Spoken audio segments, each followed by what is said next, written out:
¿Qué tal? ¿Cómo están? Bienvenidos a Agenda Económica, edición PM. Gracias por acompañarnos a esta hora. Comenzamos la última semana de este año 2022, en este lunes 26, con información actualizada respecto a cómo el mercado ha ido evolucionando también en su mirada sobre algunos datos relevantes. El más importante quizás de este año, el de la inflación.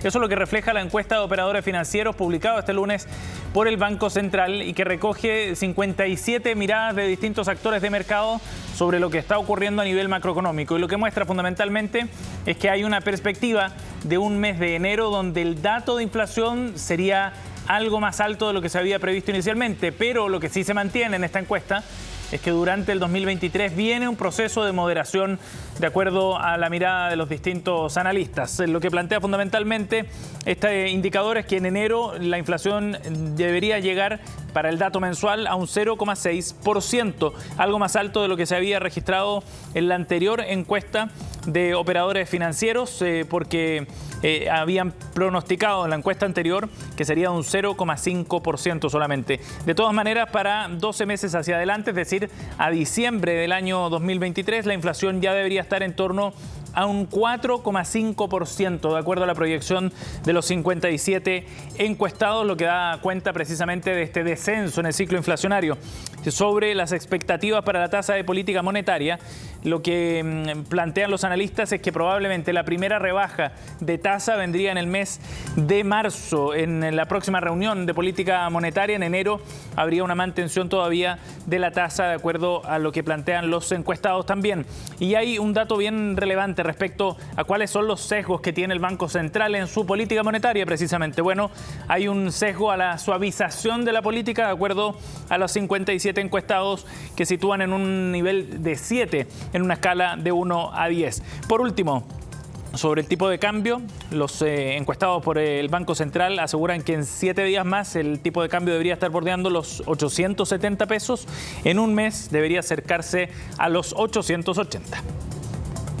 Bien, y vamos adelante con otro tema para contarles sobre la audiencia que se llevó a cabo este lunes en el Centro de Justicia para la formalización de una investigación en contra de Larraín Vial, la corredora de bolsa, que enfrenta graves acusaciones de un supuesto lavado de activos. La acusación proviene de una asociación de médicos, de un conjunto de médicos que plantean que aquí hubo una negligencia de parte de la corredora de bolsa que involucra cerca de 1.700 millones de pesos. De ahí entonces la acusación, que ahora ha sido ya formalizada a través de la Fiscalía. La corredora, por cierto, ha negado tales antecedentes. Aseguran que los clientes, esta asociación de médicos, estuvo al tanto de todos los pasos que estaba dando Larraín Vial en torno a este tema. Las reacciones y los comentarios tras la salida de esta jornada de formalización lo vemos a continuación.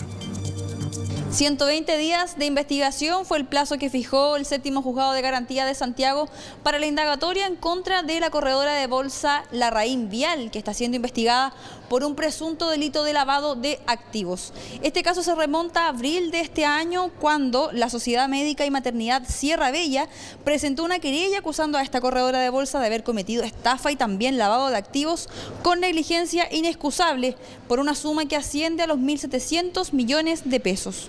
Este dinero, según Sierra Bella, fue entregado al abogado Isaías Gómez para el pago de una cuota de una compra de un inmueble. Por lo tanto, en la audiencia de hoy entonces se pidió separar esta investigación en dos partes. Por una parte, se busca dedicar un punto a la responsabilidad de este abogado, Isaías Gómez, y también de José Miguel Patuelli, quienes habrían concretado este lavado de dinero. Según indica la querella, Patuelli habría falsificado el documento a través del cual Sierra Bella lo habría autorizado para poder gestionar el pago de esta deuda. Y eso habría permitido también distintas operaciones, como por ejemplo la apertura de una cuenta en Larraín Vial. Por otro lado, también se pidió otra parte que indague la negligencia propia de Larraín Vial al momento de aplicar sus modelos de prevención, que de acuerdo a lo que sostiene entonces la Fiscalía y también la parte querellante fueron insuficientes y ni siquiera fueron aplicados a cabalidad dentro de lo que también está en sus propias competencias o dentro de lo que también establecen sus propias normas internas. Los invito entonces a que pasemos a revisar declaraciones de la Fiscalía y también del abogado querellante. Es un hecho grave que llama la atención a las empresas las instituciones bancarias o financieras, puesto que esto es, digamos, un ejemplo de aquello que podría suceder si estamos en presencia de crimen organizado o otras instituciones que utilizan precisamente las instituciones bancarias para blanquear los dineros provenientes de los hechos delictivos. Hay antecedentes serios que demuestran que incluso la Larraín Vial Corredora de Bolsa no adoptó ni siquiera las propias medidas que su modelo de prevención de delitos establecía. La primera vez que se formaliza a una persona jurídica por un delito de lavado de activos en su versión negligente, y eso es muy relevante porque le da una señal a los actores económicos que sus medidas de prevención para evitar el lavado de activos tiene que ser mucho mayor. Nos parece un plazo razonable. Esta es una investigación compleja que afecta a 2 personas jurídicas, a personas naturales. Hay además un abogado imputado como autor material del delito y por lo tanto nos parece que es un plazo suficiente para poder hacer las diligencias que se requieran. Fueron distintos los actores que participaron de esta audiencia de formalización que se realizó a eso de las 12 del día, entre ellos Juan Domingo Acosta, quien es el abogado del gerente general de esta corredora, Andrés Trivelli. Y él señalaba entonces en sus declaraciones que acá no ha habido ninguna negligencia de ningún tipo, que la Larraín Vial ha actuado acorde a lo que se corresponde y que también están justamente preparando más material para dar a conocer justamente y defender su postura. Los invito entonces a que pasemos a revisar esas palabras. Aquí no existe ninguna responsabilidad de parte de la Larraín Vial en estos hechos. Estimamos que la Fiscalía se ha equivocado. Nosotros hemos oportunamente acompañado un conjunto importante de antecedentes que dan cuenta de que aquí no ha habido negligencia de ningún tipo y menos aún la negligencia que reprocha la Fiscalía. Otro punto que también se tocó en esta audiencia de formalización tiene que ver con una audiencia de sobreseimiento definitivo de esta causa que se encuentra pendiente y se aceptó justamente la petición del abogado que ya escuchábamos en la declaración anterior para poder en el fondo llevar a cabo esta audiencia de sobreseimiento definitivo y el plazo que se fijó fue el próximo 5 de mayo. Harta discusión ha habido en las últimas semanas en relación al nuevo impuesto que tendrán que pagar las empresas de servicios a partir del 1 de enero del próximo año. Hablamos del IVA, que comienza a regir con este cambio tributario que fue aprobado, recordemos, en el gobierno anterior. A fines de febrero se aprobó esta iniciativa en el gobierno del presidente Sebastián Piñera y lo que busca es fundamentalmente comenzar con este pago de IVA a los servicios. Pues bien, datos bien interesantes muestran cuál sería el impacto de esta medida en el ecosistema de empresas de servicios precisamente. El 9% de las empresas corresponde a aquellas que tendrían que comenzar a pagar el IVA, que se verán afectadas por este cambio. Y la mayoría, de acuerdo a un estudio realizado por la fintech Maxa, corresponden al segmento de actividades financieras y de seguros. Lo interesante es que este análisis se realiza sobre la base de información del Servicio de Impuestos Internos y son 122.000 las sociedades que se verán afectadas por este nuevo gravamen del IVA a los servicios. 122.000 personas jurídicas que representan cerca de 8,8% del total de compañías, según los datos del año 2021 del Servicio de Impuestos Internos. En total, el pago que deberían realizar en base a este IVA es de cerca de 283 millones de dólares, es lo que plantea la empresa. Con estos antecedentes, Maxa también pudo realizar una segmentación de acuerdo a los giros que tiene cada una de estas empresas.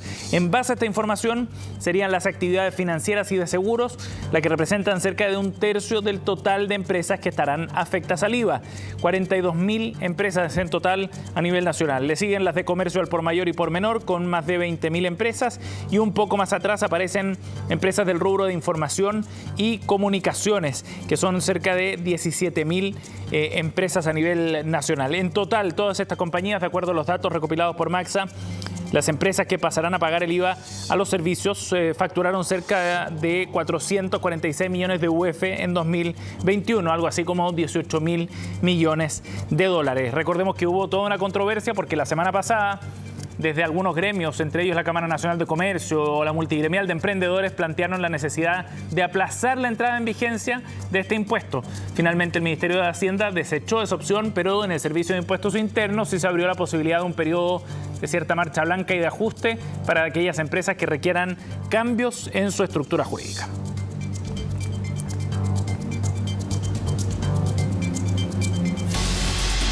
Bien, nos vamos a una pausa con esta información. Volvemos de inmediato con más de Agenda Económica.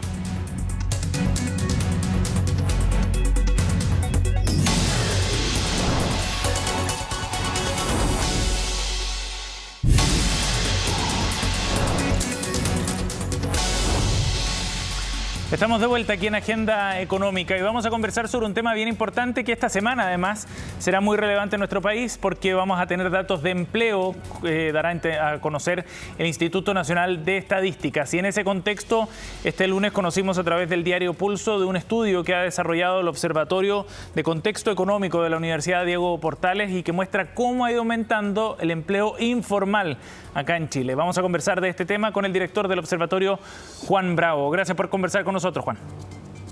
Muchas gracias, Sebastián. Bueno, Juan, entre los hallazgos más relevantes que muestra el estudio y el análisis que ustedes han hecho sobre la base de la encuesta de empleo precisamente, es que la tasa de ocupación informal llegó hasta 27,7%. Es el nivel más alto en un año.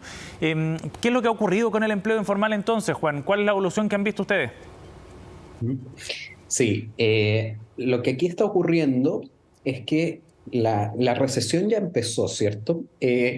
Y cuando viene una recesión, lo que ocurre es que lo primero que se daña es el empleo formal. Se empieza a destruir empleo formal.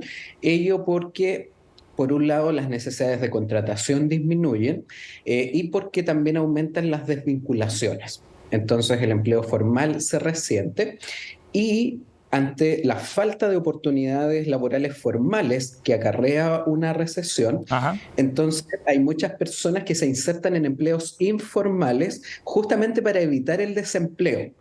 Entonces hay personas que prefieren, para evitar el desempleo, insertarse en estos empleos, aunque sean más precarios, con menores ingresos, porque al menos les permite generar algún ingreso para llevar a su hogar. Y eso es lo que está ocurriendo hoy en día.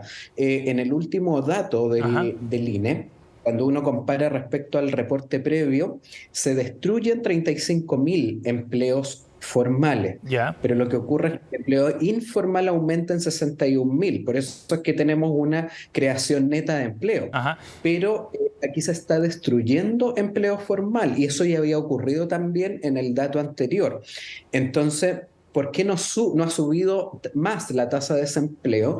No es porque no le esté afectando al mercado laboral esta recesión, es porque de momento, por el momento, ¿cierto?, es el alza del empleo informal, este traslado a la informalidad laboral, Juan, lo que la ha permitido mantener contenida. Claro, y eso es bien interesante porque hay distintas formas de ver de qué manera una determinada situación económica golpea al mercado laboral, ¿no? Una, y la más recurrente quizás, es ver la tasa de desempleo.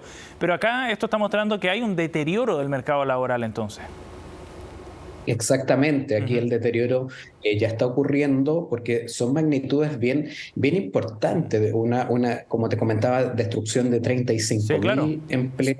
Reporte previo en el último dato, en el dato anterior ya habíamos tenido 42.000, o sea, estamos hablando de apenas 2 meses, una destrucción acumulada de 77.000 empleos formales. Entonces, pero por el contrario, el empleo informal está aumentando y eso es lo que tiende a ocurrir en las primeras etapas de una recesión, que primero la tasa de ocupación informal empieza a subir porque ocurre este traslado, pero llega un momento en que ya el empleo informal no logra contener esa destrucción de empleo formal y ahí entonces es donde ya la tasa de desempleo empieza a subir más abruptamente. Entonces, cuando veamos los datos a futuro, que se va a ir profundizando esta recesión, ahí es donde ya vamos a empezar a ver aumentos de la tasa de desempleo un poco mayores. Sí. Juan, creo que vale la pena también definir el concepto, de qué entendemos por concepto de trabajo informal. Parece bien evidente, ¿no? Pero sería bueno ver cuál es la característica de este tipo de trabajo en comparación al resto. Sí. Un empleo informal, en el caso de los trabajadores dependientes, ocurre cuando a ese trabajador su empleador no le paga las cotizaciones de salud o de vejez. Perfecto. En cambio, cuando el trabajador es independiente, se le va a clasificar como informal si es que su actividad económica no está registrada ante el Servicio de Impuestos Internos. Esa es la definición hoy día del INE para clasificar a alguien como trabajador informal. Perfecto. Juan, ahora démosle otra dimensión quizás más de largo plazo respecto a estos niveles. Este 27,7% de ocupación informal, ¿es un registro alto en comparación a otros momentos de nuestra historia reciente en el mercado laboral? Mira, en el corto plazo viene subiendo, ¿cierto? Por esta evolución que veníamos comentando. Sí. Sin embargo, esta no es la tasa más alta de la serie. De hecho, en el periodo prepandemia, nosotros teníamos una tasa de ocupación informal del 29%. O sea, todavía no hemos vuelto a la tasa de ocupación informal que teníamos justo antes de que iniciara la pandemia. De acuerdo. Sin embargo, sí ha subido de manera considerable en el punto más bajo. La tasa de ocupación informal llegó en torno al 22%. Entonces, hoy día ya estamos cerca del 28%, ya estamos próximos a volver al prepandemia, y eso va a ocurrir ya en los próximos meses por esta evolución que estamos teniendo, por esta rápida destrucción de empleo formal. Pero no es de momento la serie más alta de la historia. Sí. Tú mencionas un dato bien importante también, que tiene que ver con la velocidad de cambio, en este caso de deterioro, del mercado laboral. Muchos pensaban que la situación podía ser quizás más fuerte desde el punto de vista de la actividad económica, pero hemos visto, Imasec, que no han sido tan negativos como se pensaba. ¿Qué es lo que está pasando en este caso con el mercado laboral en términos de velocidad de la destrucción de empleos formales, por ejemplo, o del aumento de la informalidad? ¿Cómo analizas tú esa velocidad de cambio en el mercado laboral chileno este año? Sí. No, yo considero que en la destrucción de empleo formal ya estamos viendo ritmos que son bastante relevantes. Como te comentaba, una destrucción de 35.000 en el último mes es alta, porque hay que considerar que en esta época del año la estacionalidad nos juega a favor. O sea, además estamos en una época de positiva para la generación de empleo, y aún así estamos con una destrucción de 35.000 empleos formales en el último mes y de 77.000 en los últimos 2 meses. O sea, son ritmos bien importantes que no se han manifestado en una tasa de desempleo más alta aún, pero cuando ya empecemos a ver caídas más abruptas, que eso va a ocurrir en el primer trimestre del año 2023, ahí entonces vamos a ver ese efecto mayor en desempleo. Cierto. Lo que pasa es que estamos recién comenzando esta recesión, entonces todavía las caídas son relativamente leves, pero todos los pronósticos apuntan a que el primer trimestre del año 2023 va a ser el peor, y por lo tanto ahí es donde nosotros también esperamos, durante el primer trimestre de 2023 y comienzos del segundo trimestre, que veamos las peores cifras en materia de destrucción de empleo formal. O sea, esto se va a ir agravando a medida que avance la recesión que está comenzando hace relativamente poco tiempo. Sí, claro. Juan, hablemos de otro tema que tiene que ver pero dentro de este análisis, ¿no? Que tiene que ver con el perfil de quiénes son los informales en Chile. ¿Qué nos muestran los antecedentes del INE sobre este tema? Sí. Cuando uno mira el desglose, ¿cierto?, ya más detallado, uno ve que este promedio de 27,7% agregado esconde diferencias bien importantes. ¿Qué segmentos tienen tasa de ocupación informal mucho más altas que el promedio? Primero, las personas con niveles educativos muy bajos, por ejemplo, personas que no terminaron la enseñanza media. Entre esos trabajadores, la tasa de ocupación informal es del 48%. Si uno ve por nivel de ingreso laboral, las personas que ganan 300.000 pesos líquidos o menos tienen tasas de ocupación informal en torno al 66%, o sea, realmente alta. Ahora, cuando uno ve el tipo de empleo, características del empleo, por ejemplo, los empleos de jornada parcial tienen una tasa de ocupación informal del 66,1%. Esto es bien importante, porque esto tiene que ver con que los empleadores ofrecen pocas opciones de empleos formales a jornada parcial. Y por lo tanto las personas que necesitan empleos donde las personas a veces no pueden trabajar una jornada completa de 45 horas semanales, pero sí les gustaría participar del mercado laboral y trabajar. Y entonces se ven obligadas, ¿cierto?, por esta escasez de oportunidades a jornada parcial, a insertarse en empleos informales. Claro. Luego están, digamos, por modalidad laboral, el empleo por cuenta propia. Ahí 68,2% de los trabajadores son informales en comparación a los empleos, por ejemplo, el asalariado del sector privado, donde solo el 15% es informal. informal o el asalariado del sector público, donde solo el 13% es informal. Y otra característica bien importante es que esto se tiende a concentrar en lugares de difícil fiscalización. Cuando uno ve en qué lugares están las tasas de ocupación informal más altas, son cuando esos empleos se desarrollan en las casas de las personas, ya sea en la casa del cliente o en el propio hogar de la persona o en la vía pública. Ahí tenemos tasas de ocupación informal que son realmente altas, y eso es bien importante para la política pública, porque por supuesto. Si bien se tiende a pensar que con mayor fiscalización se va a poder avanzar, quizás ahí hay que pensar en otras herramientas que tienen que ver con incentivar a las personas a que valoren la formalidad, ¿cierto? Entonces, políticas que incentiven a las personas voluntariamente que están en una situación de formalidad, deben ser parte de un abanico de políticas públicas para ir solucionando este problema. Bien interesante ese punto, pensando en lo que va a venir el próximo año. Lo mencionabas tú, la parte más compleja, más dura, digamos, de esta recesión viene en los próximos meses. ¿Cuál crees tú que debería ser el foco entonces desde el punto de vista del debate público sobre cómo enfrentar ese escenario de empleo, Juan?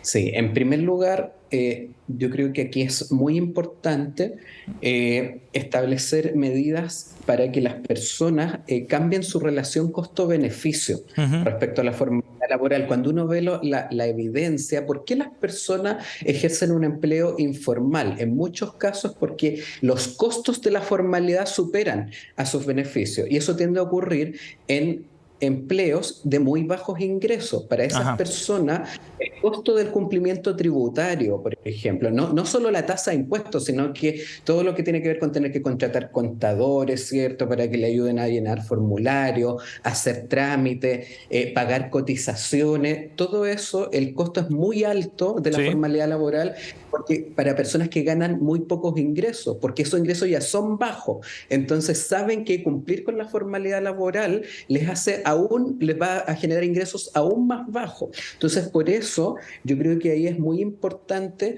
que algunas políticas que hoy día se aplican para el empleo dependiente formal, que complementan el ingreso laboral de esas personas a través de ayudas sociales, uno las pueda trasladar al segmento de independientes que son informales. Entonces, que tú les des ayudas sociales, pero ligadas a la formalidad laboral, porque eso va a cambiar la relación costo-beneficio, y esas personas entonces se van a ver con van a ver un beneficio de formalizarse, va a ser más costoso trabajar de manera informal. Y la fiscalización, de todas maneras, es relevante fortalecer a los organismos fiscalizadores, sobre todo para el segmento de ocupados dependientes, porque si bien la mayoría de los informales son independientes, en Chile de todas maneras tenemos más de 1 millón de trabajadores dependientes que son informales.